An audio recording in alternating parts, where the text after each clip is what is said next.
I'm Maria Hall Brown, and this is LA Currents. Think an earthquake off the coast of Alaska will have no impact on your life? Well, that may not necessarily be true. We should perhaps be prepared for a tsunami. And here to let us know the best way to do that, I'm delighted to welcome Yvette LeDuc. You are a tsunami planning coordinator for the Governor's Office of Emergency Services. So nice to have you here. Thank you. We appreciate the opportunity to be here. All right, we're really used to getting prepared for an earthquake. I mean, that just seems to be part of our vernacular here in Southern California. But how does that differ for preparing for a tsunami? So there are some similarities and differences in preparing for these two different types of disasters. So for both of them, we want you to have a plan.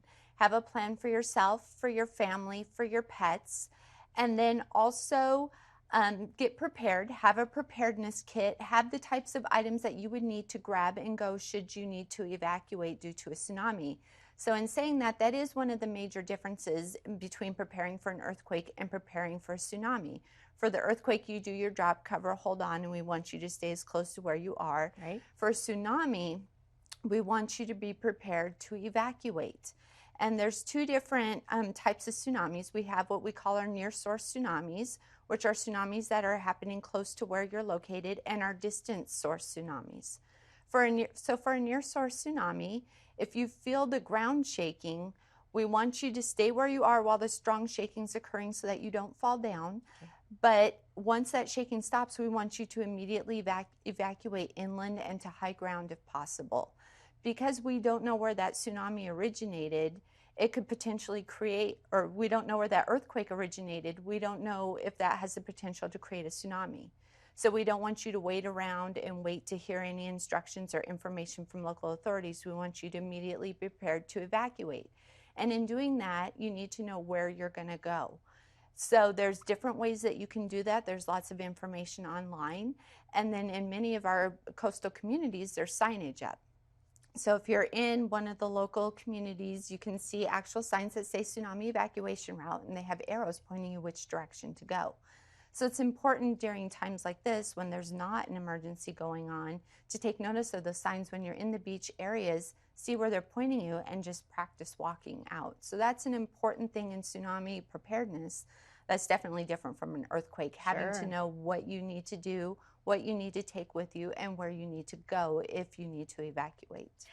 Before we actually, lights, camera, action, you said there's a new tsunami map. Is that for all of Southern California or all for California? There is. So we're actually updating the inundation maps for the entire state. Okay. So at this point, we have completed the maps for Los Angeles County, and those are available online at tsunami.ca.gov.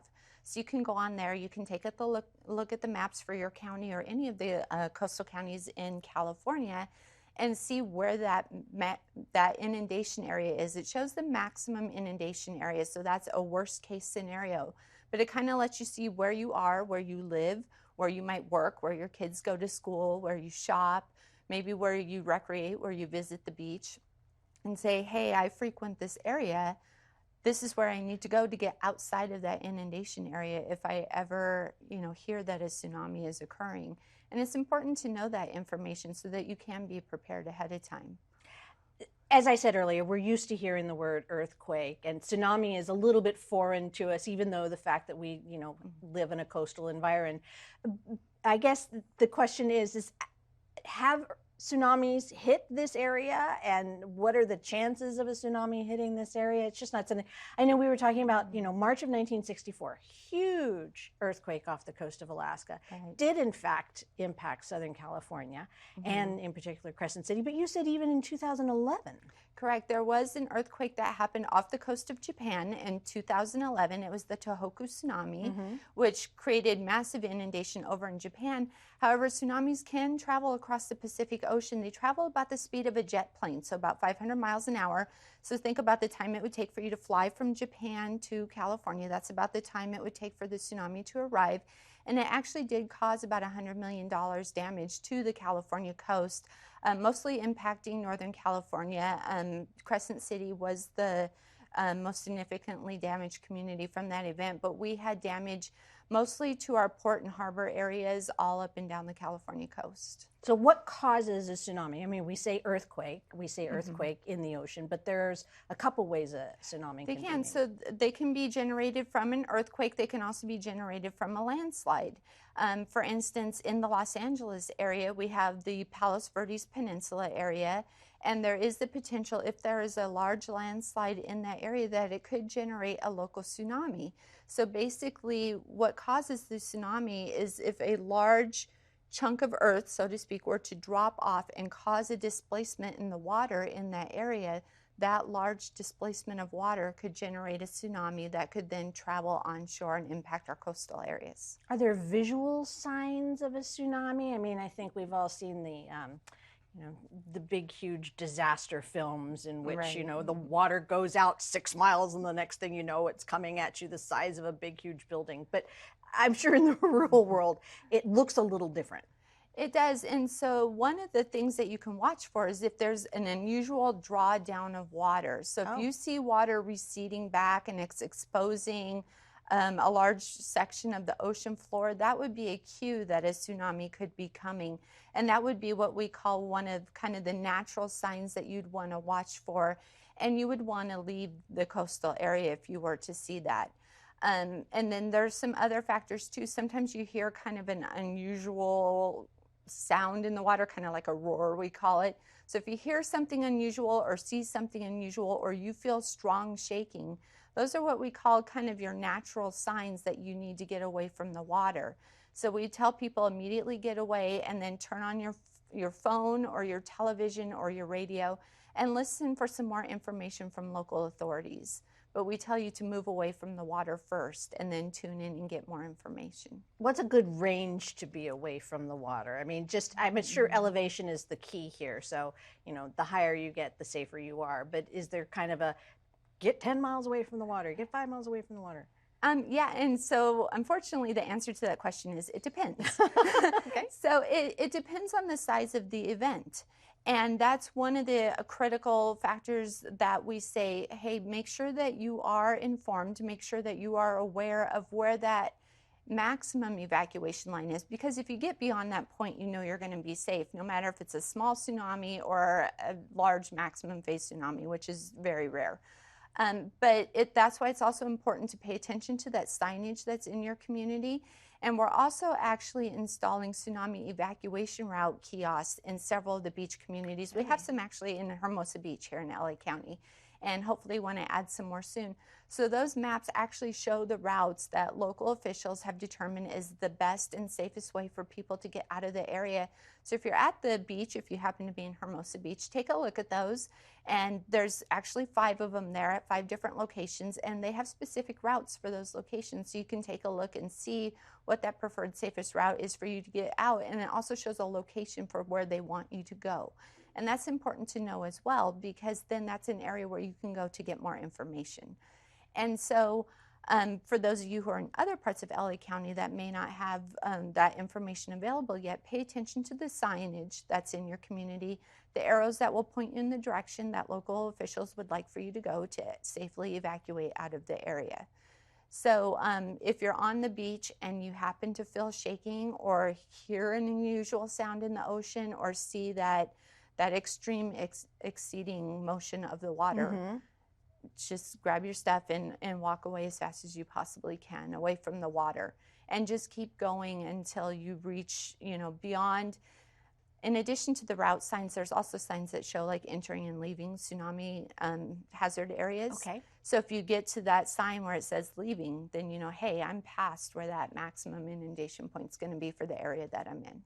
I think we've learned that we all need to be prepared despite, the risk, but what is the risk? I know there are a lot of studies being done to figure out what kind of potential for a tsunami could be in our area, but in a real world setting, what's the predictability of perhaps having a tsunami? Yeah, and unfortunately, Mother Nature has a lot to say about that. But we kind of, our modeling kind of hits for what we call the 1,000-year event. Okay. So it's basically a 5% chance in 50 years that we'll have an event that exceeds kind of what that baseline number is that our scientists have come up with for our area. So it is a very rare event, and we want people to be aware of that it is rare. However, it is something that we still want them to prepare for. We want them to know that, yes, that type of hazard does exist on our coastal area, but you can be informed, you can be prepared, and there is time to get people out safely. Yeah, there is a time factor here that sort of helps, because depending upon how far away the event took place, that gives us a bit of warning. So, you know, what are some of the ways that we will be warned that a tsunami? Obviously, radio emergency services. We're not like Hawaii. We don't have a siren system. We don't hear, there are some areas of our coast that do have siren systems, like in Newport Beach, Huntington Beach, and up along our northern coast. There are some areas that do have tsunami sirens that can sound when there is a tsunami. However, for most of the coast, we don't. So if there is a near source tsunami, like we talked about earlier, if there's an earthquake off our coast here, you'll want to watch for those natural signs. The recedence of the ocean water, maybe hearing kind of a different roaring sound in the ocean. Those are some factors, or if you feel the shaking, those are some factors that you'll want to pay attention to know that you need to leave the area. For a distant source tsunami, we can use, for example, the earthquake that happened off the coast of Japan. Well, the National Weather Service, which is one of our state tsunami program partners, they have installed what we call dart buoys around the rim of the Pacific Ocean.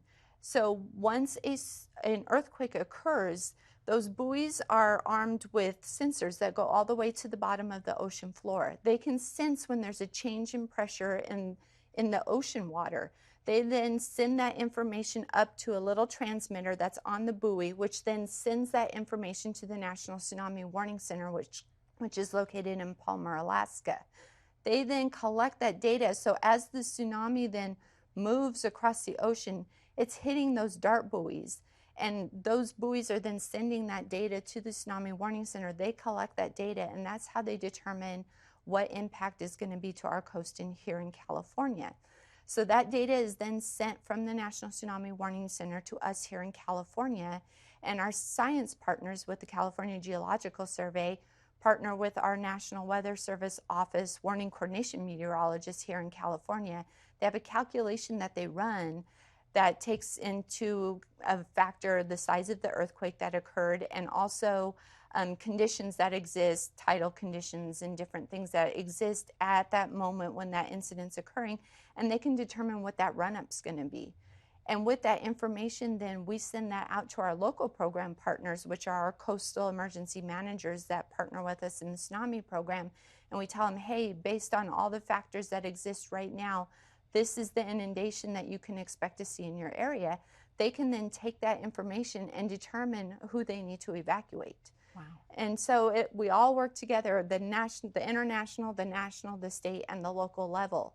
And that's how we can determine who needs to evacuate and what area is going to be impacted so that we can keep people safe. And that's the bottom line for us, and that's why we do what we're doing now is really public safety. So by informing people, by making sure we have response protocols in place that can help determine what our impacts are going to be so that we can make sure that people are safe. Is there a scale? I mean, we don't have a lot of time, but is there a little bit of a scale as to what is just going to be the difference between an elevated tide and a tsunami? Is there a line in which something is called a tsunami? So it's based on the event. We actually still call it a tsunami, but there's different warning levels. So we have like a maximum level, which is a tsunami warning. If it's going to inundate above 3 feet, then we have what we call tsunami advisory, which might be between 1 and 3 feet, which mostly is going to impact like our harbor areas and our beaches. So we know, hey, we just need to clear people out of those areas, and we may not have to evacuate anybody actually on land. And then we have what we call as a tsunami watch. So we know that a large event has occurred, maybe in the case of the Japan event or an Alaska event, saying, hey, we know a big earthquake has occurred. We're not sure what the impact is going to be yet, but we're watching it. So prepare, think about what you might need to do if we do need to elevate this to an advisory or warning level. And then we have what we call basically our tsunami information statement. Hey, a large event occurred, but it's not going to impact us. We just wanted to let you know that something is going on. Wow. absolutely fascinating, Yvette. So much information. Thank you so much for being with us today and getting all this great information out. So just sit tight. Thank you. And when we come back, we'll talk with Anna Burton from the LA Port about how a tsunami could affect our ports here in Los Angeles. One of the most important parts of Los Angeles is, in fact, on our shores. It's the Port of Los Angeles. How will that be affected if a tsunami comes our way, and what should we do? Well, I'm delighted to be joined now by Anna Burton, who is the Emergency Management Coordinator for the Port of Los Angeles. So nice to have you here. And the port is a huge part of our coast. It absolutely is. The Port of Los Angeles, which is a dual agency complex port between Los Angeles and Long Beach, is really one of the primary economic hubs. It's actually the largest container port for the past 20 years. So we're very proud of what we do. So you're very keenly aware of what a tsunami could do to the Port of Los Angeles. So where are you in terms of preparedness, and what is done down there that might be different from just the average resident or tourist? So I think because the port, we have connections around the world with various other ports who are very aware of the impact of a tsunami, have experienced it, and we plan and we train together. So one of the key things is to make sure we know who all our partners are. And the port, because of its location, its operations, we have a number of agencies that we work with on a daily basis. And that includes primarily the captain of the port. We're very lucky to have our Coast Guard as one of our key partners. We also have customs, we have a prison, we have Terminal Island, we have our containers, we have our very valuable stakeholders, as well as all of our labor. And we work very closely with our Long Beach partners on how to prepare for a tsunami. And it's not just a tsunami as we would look for you and I, it's really operational. What would a tsunami do to the port? Yes. So what we do is, of course, the first thing is plan. And it's never just the plan, it's the planning process. Who do you bring in? What do you talk about? How do you look at what you should be doing? And just this month, on March 4th of 2021, with our port coordination team, we conducted an exercise with the full support of the Coast Guard and all of our agencies to say, what plans do you have? When have you updated them? Who's involved? And most importantly, like we've talked about, is how do you get the messaging out? The correct message at the right time with the right information will help all of those individual agencies make their own individual decisions, which impacts how we respond together.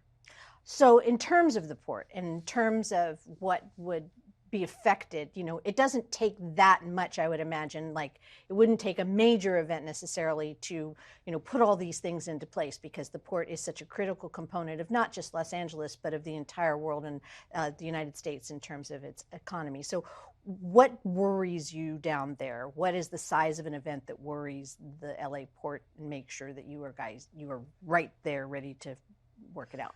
Well, any event causes concern. So the one thing we want accurate information. So we talked about the Pacific buoy system, how the information is received. And because of technology, there is a vast number of networks that releases and distributes that warning information to all of the counties and to all of our law enforcement agencies. So within the port, we have our port police, and we are a dual agency with our LAPD, and we get direct notices through our dispatch, our 911 dispatch offices. And based on that, whether it be an advisory or that high-level warning, is we make those decisions on who to notify, how to notify them. We have extensive outreach capability, whether we use wireless emergency alerts, which notifies everyone's wireless, our cell phones now. We also have the ability to send text messages, to send emails. We don't have sirens, but the ability to send out notifications to everyone. And the city system also has the ability to use landline notifications. So if you're at home, you'll get a landline phone call with the message. You'll get a text phone on your cell. You'll get an email. You'll get all of these notifications. And the key is to listen to what they're telling you to do. Is there action you need to take for your safety? And for our port operators, what does that do to where they are in their day? Are they unloading containers? Are they, docking one of those super large ships or a cruise vessel? Are they coming in or coming out? Or if we have our big tugboats moving a vessel, how do they know what to do as safely and as quickly as possible? At some point in time, if there is such an event, it is actually safer to send a ship back out than it is to keep a ship in port. And again, those containers are mammoth. So if you've never been up alongside a container, it would be amazing to see how big it is. Sure. So depending on where it is, so on any one day we could have, I think yesterday we had 20 of the large containers in our port tied up. So where is it? You can't simply untie it and move it. It takes, the master of the vessel is the owner of the boat, and he decides when to move the vessel. And so where is it? Can it safely actually leave the harbor? Or if it leaves, it can't just stop in the middle of that large grid of, it's a huge parking lot. Those boats are very carefully placed because of the channel system. So you just can't pack up and move. Also in the port, we have many, I think it's 15 marinas with 3,800 slips and more than 400 people that actually live aboard their vessels. So it's important that we get the information to them, and based on where they are, you know, can they move their vessel safely? Is there time to move it out? And that's based on that information. When will the tsunami or that rise in water level reach our inner port? Because it has to come all the way around the break wall, and then once it comes in, it changes the shifts and the water moves a little differently. So how can those, any vessel, large or small, can it leave safely, or will that individual, the master of the vessel, the cruise line, will they tell the people to safely evacuate following those evacuation routes? What's the economic impact of something happening down at the port? I mean, I know there's a lot of, you know, because we're talking tsunamis and there's a lot of buzz about tsunamis in this particular point in time because it's, you know, tsunami awareness time. But there's an enormous economic impact if anything happens down at the port. That's a huge impact. And we have a huge team at our highest executive level, Jean Soroka. We proudly put out we are open and operational on a daily basis. And if we're not, that has significant impact. But again, it depends on the month, the time, the day, and if there's damage, how quickly can we recover and get the ships moving. And it's an entire, you know, it's that wheel of, you have the ship, you have rail, you have transit, you have the truck lines, the roadways, the bridges, the thoroughfares. Everything has to be working in a very coordinated way to make sure that we get the commerce in and out as safely as possible. The awareness component of this, which is obviously what we're really focusing on today, and preparedness. You know, during the break we were talking with Yvette about just, even if you're outside of a tsunami environment, even if you don't live in a tsunami country, or a country that is threatened, or if you're inland, it's important to know this information. So I think it's important to know that all the evacuation signage is consistent across the entire West Coast. So if you were to go overseas, you would want to make sure that you understood, if you were on a coastal area that was prone to any kind of tsunamis in the past, at least have that general awareness. And if you're in a hotel, they'll have that for you. Or you can always check with, you know, a local consulate office or your travel bureau to find out what the risks are. And it's just not for tsunamis. There's other risks. I know tsunamis today, but earthquakes. Are you going to an earthquake-prone area or a fire-prone area or a power outage or a hurricane? We want you to travel and be safe. But if you're in any area and you're going and you're on the coast, you should recognize those immediate things. Is the water receding? Has there been a large earthquake? Can you leave safely? And if so, where should you go and how far you should go? And all of your family, you should talk in advance. No matter what you do, what is your emergency plan? How fast will you go if you're separated for the day? Where will you meet up?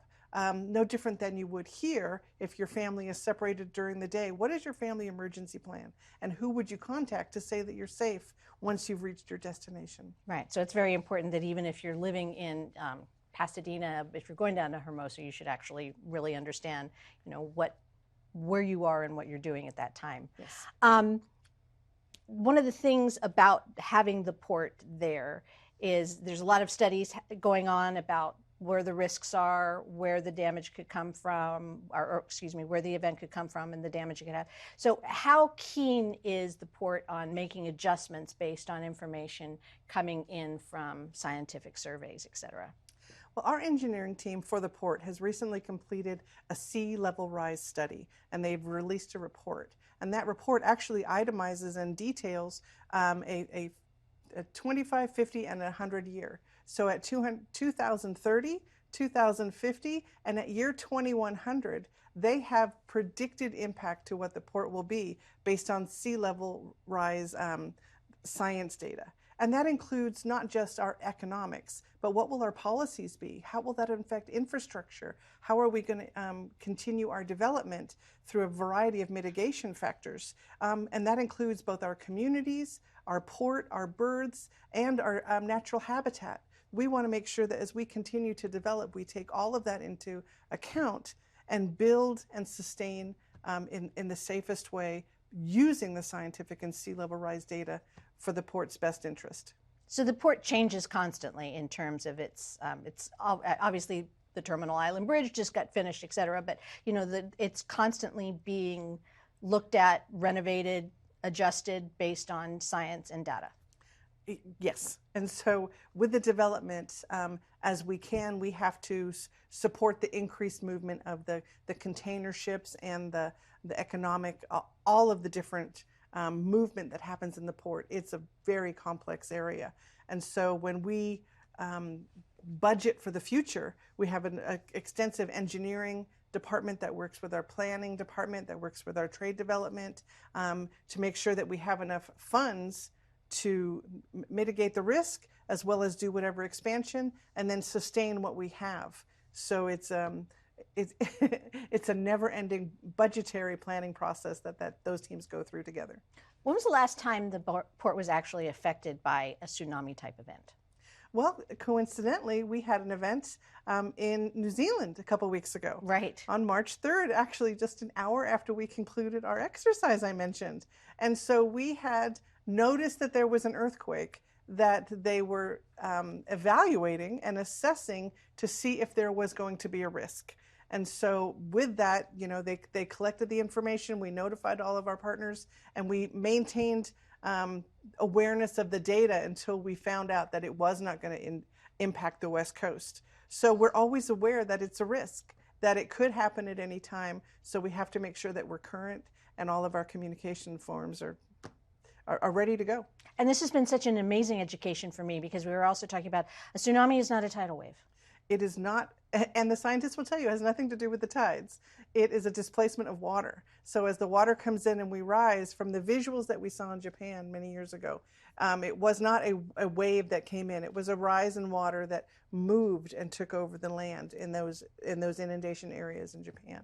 So we want to make sure people don't look for a wave. And that's something that I really want to emphasize, is that if we hear of a tsunami, please don't go to the coast and take pictures. I mean, yes, it's interesting, it's the Instagram and the social media, but you're putting yourself in harm's way. You might be getting in the way of those public safety resources getting to where they need to be. And if you're impeding the ability of people to safely evacuate, you're in the way and you're not doing anybody any good. So please be aware of that. All right, so if people want more information about tsunamis, tsunami studies, tsunami risks, just as tsunami education, yes, and tsunami preparedness in particular, what's the best resource and what can they expect to find? Los Angeles has the best resources available. So through our partners at USC and the Southern California Earthquake Center, we've created tsunamizone.org. So if you go to that tsunamizone.org, you'll be able to find not only graphics if you wanted to create something for your own, to post it or to be aware, but there's information. There's the newly published maps that they have that will give you exactly where that inundation area is so that we can find out where we are, what we should do, and how quickly we need to do it. And very briefly, is the port, recovering from the last year of drama that we've all had to deal with? Yes. We're working very hard to support not only regular testing of all of our employees as well as our tenants and our stakeholders, but now we're moving into the vaccines with the full support of the City of Los Angeles and our department. And we'll get there. We'll get there together, but it's going to take some time. Well, we will indeed. Thank you so much, Anna. This has been such a great opportunity to learn so many things that I had no clue about. So I really appreciate it. Thank you. We appreciate the opportunity. All right. And that's a wrap on this LA Current.